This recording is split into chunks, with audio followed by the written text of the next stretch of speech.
Шинэ оноос эхлэн Монгол улсад хэд хэдэн хууль мөрдөгдөж эхэллээ. Тухайлбал зөвшөөрлийн тухай хууль, шүүгийн шинжилгээний тухай хууль, согтууруулах гундааны эргэлтэнд хяналт тавих архитын согтууруулалтад тэмцэх тухай хууль, хувь хүний орлогын албан татварын тухай хуулийн нэмэлт өөрчлөлтүүд багтаж байгаамаа. Эдгээр хуулийн агуулга ач холбогдлыг тус бүрдэн танилцуулъя. Зөвшөөрлийн тухай хууль хэрэгжиж эхэлснээр ойролцоогоор 914 тусгай болон бусад зөвшөөрлийн тоо 363 болж багасах юм. Өөрөөр хэлбэл бизнес эрхлэгчдийн дарамт ачааллыг бууруулж байна. Зөвшөөрлийн тухай хууль нь тодорхой төрлийн харилцаанд үйлчлэхгүй. Эдгээр нь газар өмчлөх, виз болон оршин суух зөвшөөрөлтөй холбоотой харилцаа, оюуны өмчийн эрх жагсаал цуглаан хийх, сүм хийд болон шашны байгууллага үүсгэн байгуулах, олон улсын болон гадаад улсын төрийн бүс байгууллагын салбар төлөөлөгчийн газар үүсгэн байгуулах зэрэгт багтаж байгаамаа. Согтууруулах гундааны эргэлтэнд хяналт тавих архитын согтууруулалтад тэмцэх тухай хууль нь тусгай зөвшөөрөл бүхий этгээд олон нийтийг хамарсан ёслолын арга хэмжээ, урлагийн тоглолт, үзэсгэлэн худалдаа, олон улсын чанартай тэмцээн уралдаан зохион байгуулах газарт 18 хүртэлх хувийн хатуулагтай эдийн эсбээр дагуулсан согтууруулах гундаагаар үйлчиж болно. 2023 оны 1-р сарын 1-ээс 34 градусаас дээш хатуулагтай согтууруулах гундааны татварыг 50% нэмж, дараа жилээс нь бага хатуулагтай архи согтууруулах гундааны татварыг бага хэмжээгээр үе-шаттайгаар нэмнэ. Согтууруулах гундааны эргэлтэнд хяналт тавих архитын согтууруулалтад тэмцэх тухай хуулийн 28-2-т бусдыг согтууруулах гундааг хэрэглэхийг шаардахыг хориглож байгаамаа. Монгол улсад жилдээ 1 тэрбум төгрөгөөс дээш цалингийн орлоготой 57 иргэн байна. Хүн амын орлогын албан татварын нэмэлт өөрчлөлтөөр 1300 иргэний татвар нэмэгдэж байгаа юм а. Өөрөөр хэлбэл 10 сая төгрөгийн орлоготой иргэн 10% татвар төлнө, харин давсан орлого 100 мянган төгрөгт хүрвэл 15% татвар ногдуулж тооцох юм а.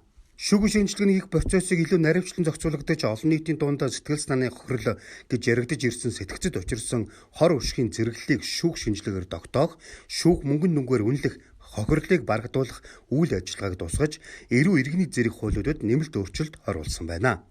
Мөн хуулиар хууль бус үйл ажиллагааны улмаас байгаль эколог хүрээлэн байгаа орчинд учруулсан хохирлыг шүүх шинжилгээгээр тогтоож, үнэлгээг тооцох, захим технологи, инженер техникийн шин төрлийн шинжилгээг шүүх шинжилгээний байгууллагад нэвтрүүлжээ. 2023 оны улсын төсвийн тухай хуулиар төрийн албан агчдад олгох цалин урамшуул 4 төрлийн арга хэмжээг авч хэрэгжүүлэхээр болсон. Үүнд ажилтсан хугацааны нэмэгдлийг жил тутам олгоно. Төрийн үйлчлэгээний ажилчдын цалин 6-аас 8% нэмнэ. Төрийн албан агчдад 5-аас 10, 10-аас 15 гэсэн жилээр нэмэгдлээ авдаг байсан бол шинэ хуулиар жилд 1% цалин нь нэмэгдэнэ гэсэн үг. Цалингийн тогтолцооны шинжилэлд 168 мянган орчим төрийн албан агч хамрагдана.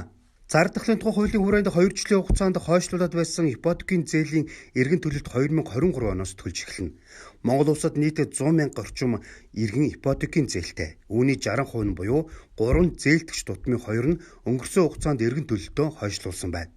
Тэгэхээр 63 мянган өрөх зээлийн эргэн төлөлтөө төлнө гэсэн үг. Улсын хэмжээнд мөрдөх хөдөлмөрийн хөлсний доод хэмжээг 2023 оны 1-р сарын 1-ний өдрөөс эхлэн 1 цагт 3273 төгрөг 80 мөнгө, сард 555 мянган төгрөг болж байна.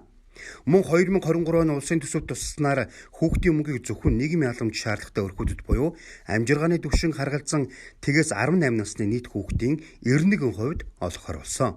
Хяналтын тухай хууль үргэлжлэнэ. Ковидын тухай хууль зогсно. Аль ч аймагт шинэ хөрөнгө оруулалт байхгүй. 2023 онд улсын төсвийн нийт орлого 19.8 их найт төгрөг гэж тооцсон. 2023 онд төсвийн алдагдлал дотоодын нийт бүтээгдэхүүний 2.8%-тай буюу 1.5 их найт төгрөгийн алдагдaltaй байна гэж сангийн яамнаас тооцоолжээ.